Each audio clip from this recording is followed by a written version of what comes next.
Awesome. So thanks so much for coming today to this forum called Who is Killing the International Climate Change Treaty? My name's Jessica Bell. I'm with Climate Action Network.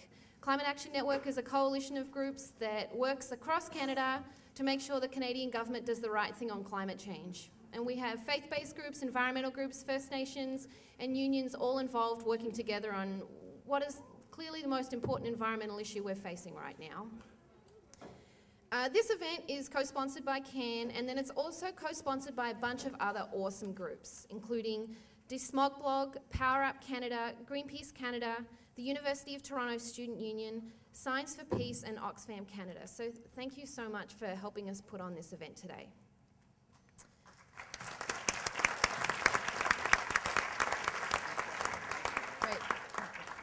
Now, we all know this event is happening in a very critical time because we're on the eve of the climate change treaty negotiations that are starting next week. And our three very inspiring speakers today are going to be sharing information about the science, policy, and politics of climate change and what we in Canada can do to solve this climate crisis. And let's be very clear, the underlying purpose of this presentation, like so many presentations, is to inspire you all, inspire all of us to take action and pressure our government to do the right thing on climate change. It only takes 1% of a population to create significant and fundamental change. And if you're in this room, then you need to be that 1%. So I hope you take the information that you hear today, and I hope you take the reports and the connections you make, and I hope we can continue to work together to really address this important issue. So thank you. So I'd like to introduce our first speaker, George Monbiot. George Monbiot is the author of the best-selling book, Heat, How to Stop the Planet from Burning. Who's read this book? Can I get a show of hands? Yeah, it's awesome. I remember reading it and I was like, oh my God, this is great. And I started promoting it like crazy on Facebook. It was so practical and it was so inspiring at the same time. So, George, Heat was published in 2006, and this book, as many of you well know, it focuses on the issue of climate change, and it argues that a 90% reduction in carbon emissions is necessary in developed countries in order to prevent disastrous changes to the climate. George has also won the United Nations Global 500 Award for Outstanding Environmental Achievement. It was given to him by Nelson Mandela. That's amazing.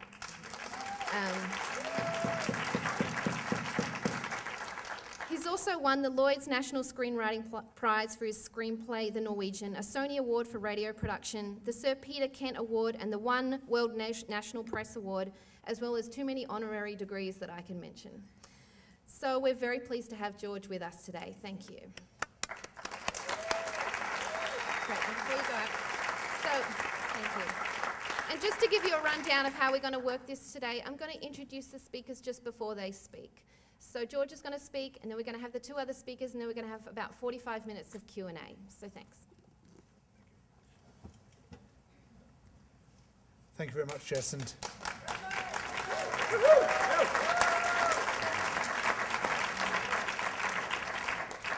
well, thanks everyone for coming, and thank you so much to the organisers for doing all this at such short notice. I mean, it's only been about a week, and it's great to have got so many people together in such a short time.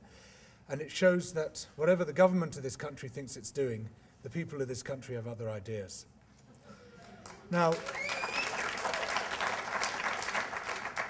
2 years ago, I decided that I was never going to fly again.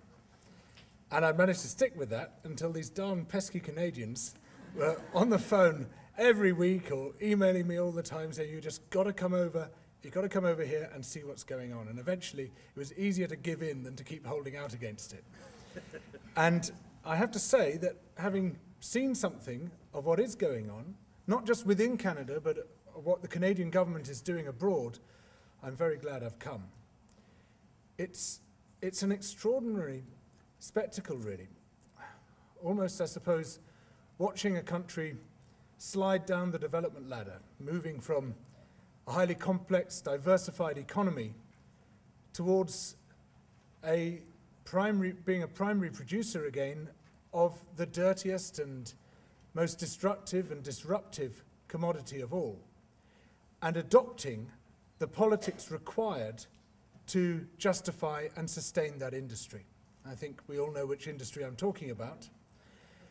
And I've heard or I've read Canadians saying, we will be the new Saudi Arabia.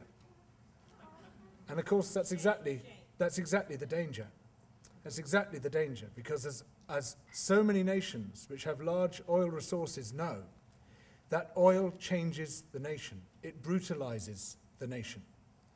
And the danger within Canada is that you could be the new Saudi Arabia in terms of the production you'll be able to benefit from in economic terms from the tar sands in Alberta, but also in terms of the catastrophic effect that this could have on your political and community life.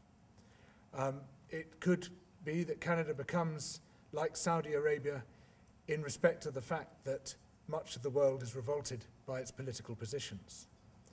And I'm sorry to say, and I know these are hard truths to be putting before an audience of Canadians, and as a foreigner, who am I to put them? But at the moment, Canada is earning a pretty bad name for itself as a result of what's taking place in the pre-meetings before the Copenhagen summit. A recent study by a German NGO looked at the 60 richest, the 60 biggest economies on Earth, and ranked them according to their contribution to an attempt to strike a new climate change agreement. Saudi Arabia came 60th, Canada came 59th. It's a grim, grim picture. We have seen now a story of systematic sabotage of the meetings starting in Poznan last year, where Canada was awarded Fossil of the Year, not a prize which people compete particularly hard to get hold of. It's one given by the NGOs for the country which has obstructed the negotiations most. In Bangkok this year, almost the entire developing world bloc walked out while the Canadian delegate was speaking because they were so horrified by what he was saying. And in Barcelona, Canada managed to scoop the big prize there of Fossil of the Week. And it's heading for a clean run of another Fossil of the Year, the way things are going. It's a catastrophe, and this is why I'm here. I'm here to add my voice to the very large numbers of Canadian citizens who are pleading with their government to change its policy before they drag the name of this country through the mud, before they do to this country what whaling has done to Japan or what George Bush and Dick Cheney did to the United States.